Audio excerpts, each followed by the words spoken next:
is respiration in organisms.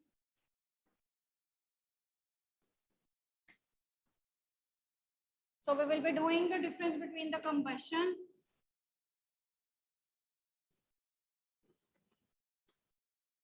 and respiration. Combustion, you know, burning of something is known as combustion. Okay, किसी चीज का burn होना उसको हम क्या कहते हैं? कंबशन कहते हैं, right? So the substances that actually burn, they are combustible substances. जो substances burn कर जाती हैं उनको हम कौन सी substances कहते हैं? Combustible substances कहते हैं.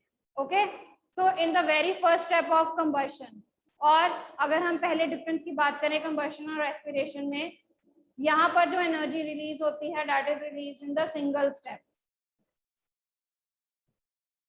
ओके, एक ही स्टेप में जो एनर्जी है वो रिलीज हो जाती है. Energy is release in a single step.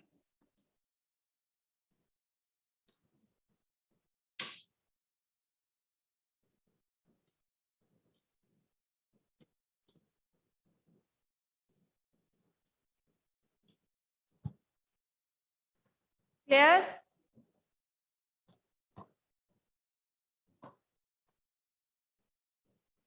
But in case of respiration, this is not a one-step phenomena. It involves number of steps.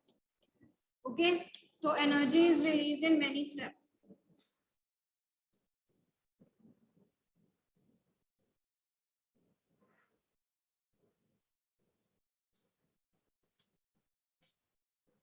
Okay, so this phenomena, it needs the release of energy following some consequent steps. Combustion का phenomena high temperature पे होता है. This occurs at high temperature.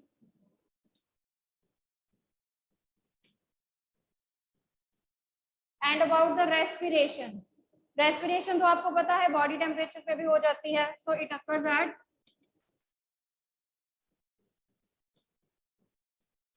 body temperature. Okay. So respiration, it can occur at body temperature. The third one.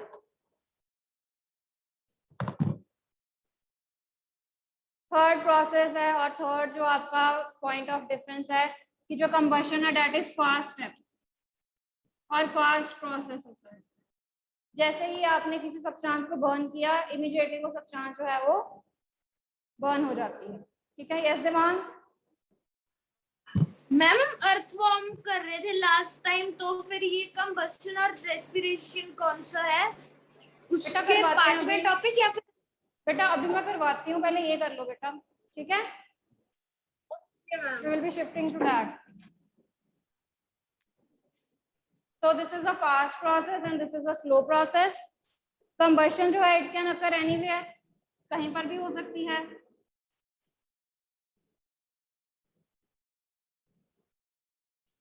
But regarding the respiration हमेशा किसमें होती है? Cells में होती है. So it always occurs inside the cells.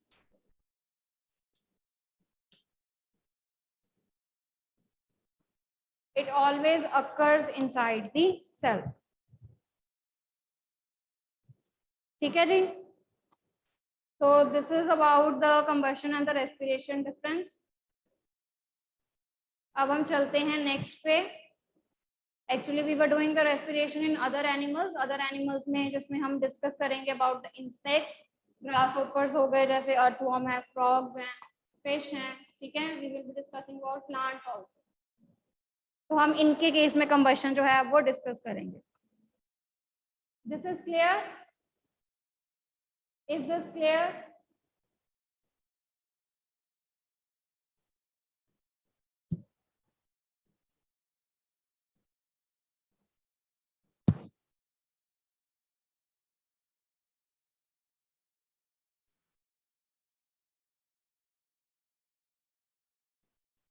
So in case of respiration in other organisms, we did the respiration in case of earthworm. जहाँ पर हमने ये कहा था कि earthworm is having a moist and slimy skin. ठीक है? तो वो जो गैसेस का एक्सचेंज है, ऑक्सीजन और कार्बन डाइऑक्साइड का एक्सचेंज है, वो अपनी उस मॉइस्ट स्किन से कर सकता है। Okay, so this was Divang, आपने पूछा था बेटा। Okay, so the exchange of gases it can take place from the moist slimy skin, right? So this is how the earthworm it respires. It respires through its moist, slimy skin. Now coming to the second case. Shall I rub it now? हो गया बेटा? Done? कर दूं रब? चलिए. Now coming to the second part. We will be discussing the respiration. We will be discussing the respiration in case of insects.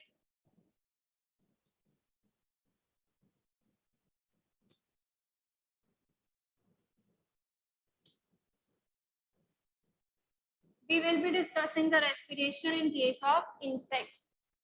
अब insects में हम ले लेते हैं grasshopper, cockroaches, ठीक है? So that we will be considering. So we will be considering the examples of grasshoppers, cockroaches, जो मुझे बिल्कुल भी अच्छे नहीं लगते हैं, ठीक है? So what happens in their respiration basically? They are having respiratory system that consists of network of thin tubes. Okay? तो इनका respiratory system कैसा बना होता है?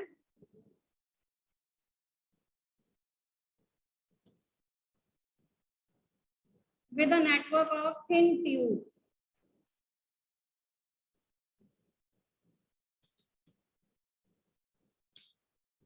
Okay? Like we are having the bronchioles. हमारे पास जैसे bronchioles से जो further branching होती रहती है जिनकी like this. Okay? So in the same way they are also having the branching structure. तो ऐसे करके इनका भी ब्रांचिंग स्ट्रक्चर है, ट्यूब लाइक स्ट्रक्चर है, ठीक है? तो एक पर्टिकुलर पॉइंट से जो ट्यूब्स हैं they arise like from the bronchi. हमारी भी जो ब्रोंकाई है, ब्रोंकाई में से आगे जो है वो आपकी ब्रोंक्यूल्स अराइज करते हैं ना, लाइक दिस, ठीक है? जहां पर आप एल्वियोलिस बनाते हो आगे, तो इनके केस में भी एक ट्यूब लाइक स्ट्रक्चर होता है. They are also having a tube like structure. Okay, and these tubes, ये जो थिन थिन ट्यूब्स हैं इनको हम क्या कहते हैं? ट्रैकिया. इनको हम क्या कहते हैं? ट्रैकिया. दीज थिन ट्यूब्स, ये जो पतली पतली ट्यूब्स हैं इनको हम क्या कहते हैं? ट्रैकिया कहते हैं. Okay, and they are spread in the whole body, that are spread in whole body of insects. ठीक है जी? तो यानी कि इनकी बॉडी क्या किससे बनी हुई है? थिन थिन ट्यूब से बनी हुई है, that are all around its body, that are present all around in its body. Okay, अब ये ट्यूब्स बेसिकली जैसे मैंने अभी बताया कि हमारे जो ब्रोंक्यूल्स हैं वो कहाँ से अराइज करते हैं? ब्रोंकाई से. हमारे जो ब्रोंक्यूल्स हैं वो कहाँ से अराइज करते हैं? ऐसे जब विंड पाइप आती है दे फॉर्म ब्रोंकाई. तो ब्रोंकाइज जो हैं, जो ब्रोंकाइज हैं वो आगे डिवाइड करते हैं ना अपने आप को like this.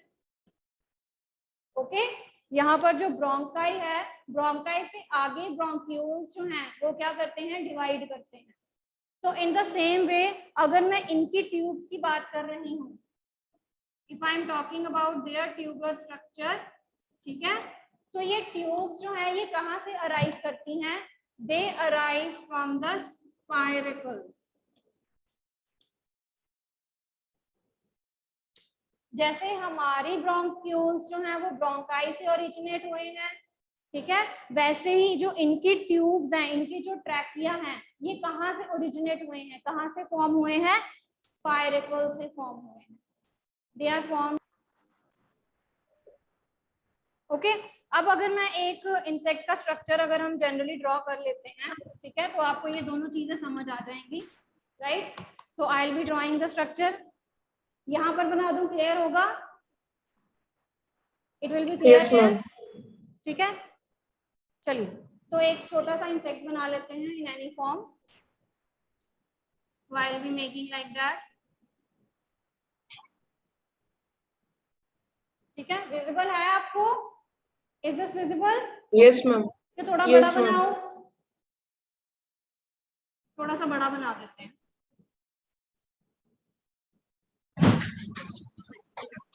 You can mute yourself, beta, those who are unmuted.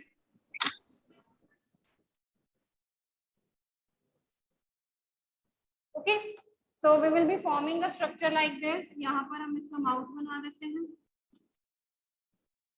Okay.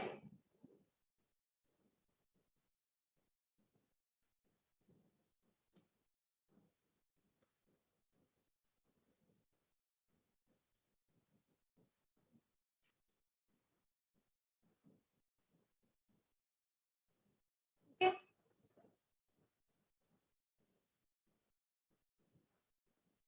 तो ये इसके विंग्स हो जाएंगे। अब देखिए, what are spiracles? See, I have made a small openings here. Insect की बॉडी के ऊपर, इंसेक्ट की बॉडी के ऊपर कुछ स्मॉल ओपनिंग्स होती हैं बेटा। Can you see I have made some small openings like this, holes बनाए हुए हैं मैंने। इन ओपनिंग्स को हम क्या कहते हैं? We called these openings as spiracles. ठीक है, तो ये जो मैंने ओपनिंग्स बनाई हैं इनको मैं क्या कहती हूँ? स्पाइरकल्स कहती हूँ। ओके,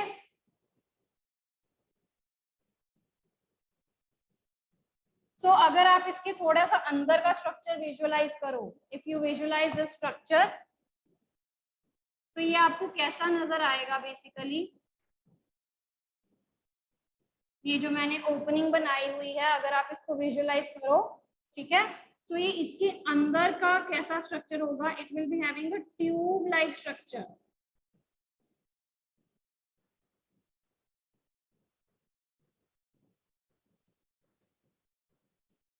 ऐसे आपको ट्यूब जो है वो क्या नजर आएंगी?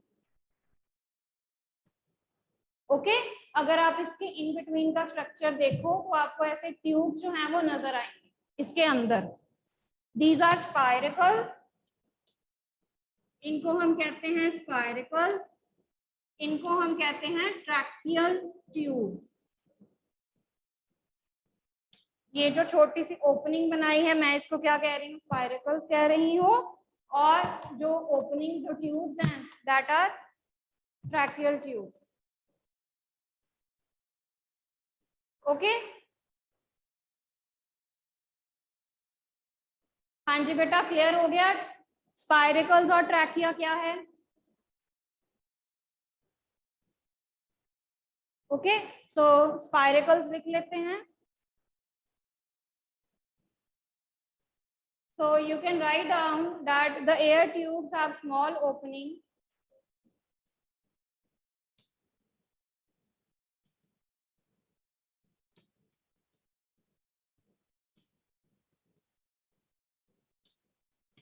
the air tubes, ये जो मैंने एयर ट्यूब्स बनाई हैं ये इनकी स्मॉल ओपनिंग है, एक होल है ना, कहाँ पर? On the body of insect, insect की बॉडी के ऊपर। ओके, तो ये जो छोटी छोटी ओपनिंग्स बनी है इनको हम क्या कहते हैं? स्पाइरकल्स कहते हैं। ये जो छोटी छोटी ओपनिंग्स बनी है इनको हम क्या कहते हैं? स्पाइरकल्स कहते हैं।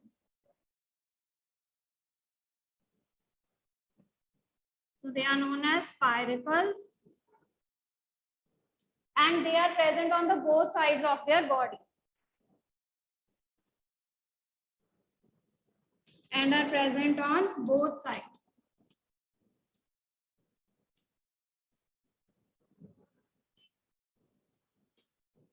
ठीक है जी, तो ये इनकी बॉडी के दोनों साइड्स पे प्रेजेंट होती है। This is present on the both sides of their body. This is present on the both sides of their body.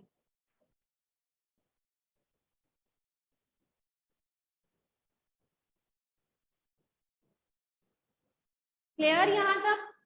यहाँ तक समझ आ गया बेटा? Is this thing clear?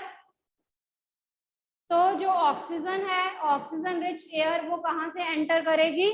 स्पाइरकल से एंटर करेगी। Okay, so the oxygen rich air, it will enter through the spiracles.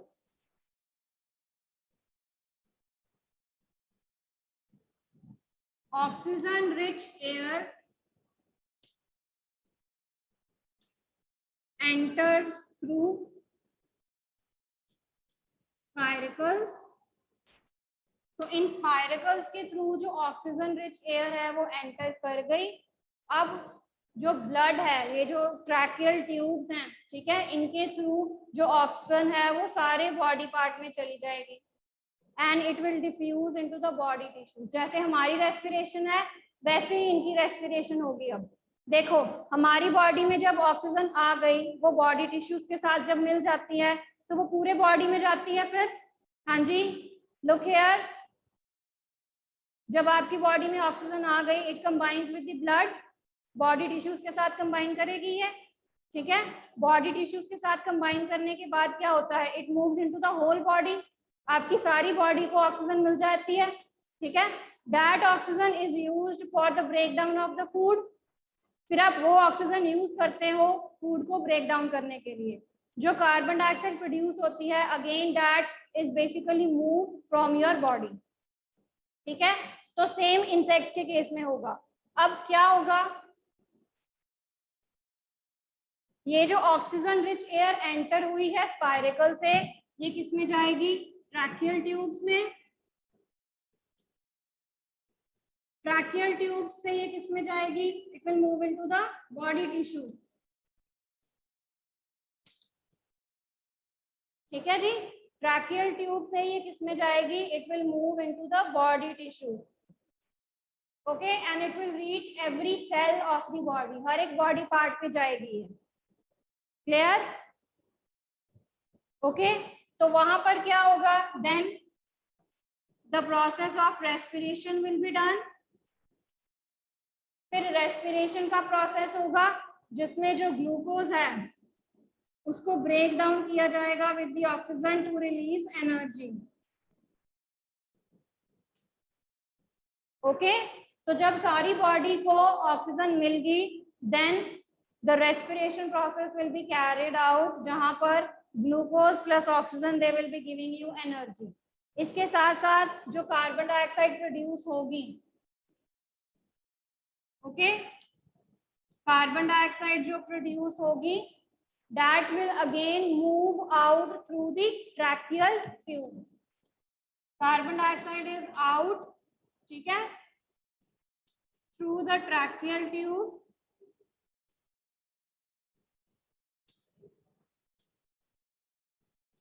and finally it will be moved out through the spiracles. तो through स्पाइरकल्स ये क्या हो जाएगी, बाहर निकल जाएगी. तो ऐसे पूरा रेस्पिरेशन का प्रोसेस होगा इंसेक्ट्स के केस में. समझ आया? यहाँ से तो नॉर्मल प्रोसीजर है जो हम हमारी रेस्पिरेशन में भी इन्वॉल्व है कि हमारे बॉडी टिश्यूज में उसको यूज करना है. फिर रेस्पिरेशन होगी, बाय प्रोडक्ट ऑक्सीजन निकलेगा, ऑक्सीजन फिर वापस आपके लंग्स में आता है, लंग्स के थ्रू आउट हो जाता है. ओके, तो लंग्स जो है वो उसको बाहर निकालते हैं थ्रू द माउथ और योर नोज, ठीक है, आप एक्सहेल करते हो. तो इन द सिमिलर वे जो ऑक्सीजन बनी है वो बाहर कैसे आएगी, ट्रैकियल ट्यूब से ट्रेवल करती करती स्पाइरकल से बाहर निकल जाएगी. ओके, हाँ जी, क्लियर? तो ट्रैकियल ट्यूब से ट्रैवल करती करती ये स्पाइरकल्स के थ्रू बाहर निकल जाएगी. And this is how insects, insects, grasshoppers and cockroaches, they respire. Okay, this is clear now. Insects में क्लियर हो गई. ओके, तो जैसे हमारा नोज है इनहेल करने के लिए, तो इनके केस में क्या है, they are having spiracles. Okay, inhalation ये कैसे करते हैं, ये इनहेल कैसे करते हैं, ये ऑक्सीजन रिच एयर कैसे लेते हैं, थ्रू द स्पाइरकल्स. जैसे हमारे पास नोज है, they are having the spiracles. Okay, coming to the next.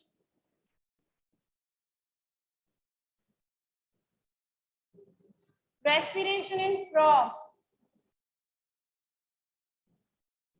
अब फ्रॉग कैसे रेस्पायर करता है, ओके मुझे ये बताओ फ्रॉग कहाँ रहता है, उसका हैबिटेट कौन सा है, वाटर और लैंड और बोथ?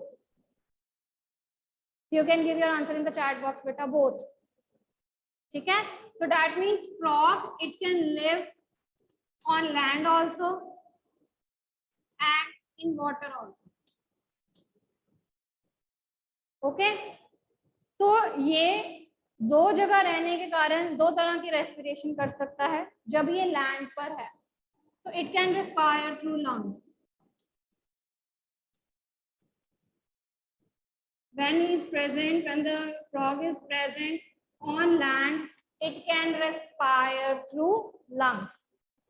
Okay, जैसे हमारे पास पेयर ऑफ लंग्स है, right, it is also having a pair of lungs, तो सेम रेस्पिरेशन होगी जैसे हमारी होती है। वी आर हैविंग लंग्स, ठीक है, जैसे हमारी रेस्पिरेशन हो रही है तो फ्रॉग के केस में भी सेम रेस्पिरेशन होगी if it is respiring through the lungs. अगर वाटर में है, if it is having or if it is present in water, then it can also breathe through the moist skin. तो जैसे earthworm respire कर रहे थे through their skin, तो वैसे ही फ्रॉग जो है it can also respire through it's moist skin. Okay, तो इसकी भी थोड़ी सी मॉइस्ट स्लिपरी स्किन होती है through which the exchange of gases is possible. Okay, through which the exchange of gases is possible, right? चलिए next हम कल करेंगे, so probably we will be ending this chapter tomorrow. Be ready with your NCERT books also, ठीक है?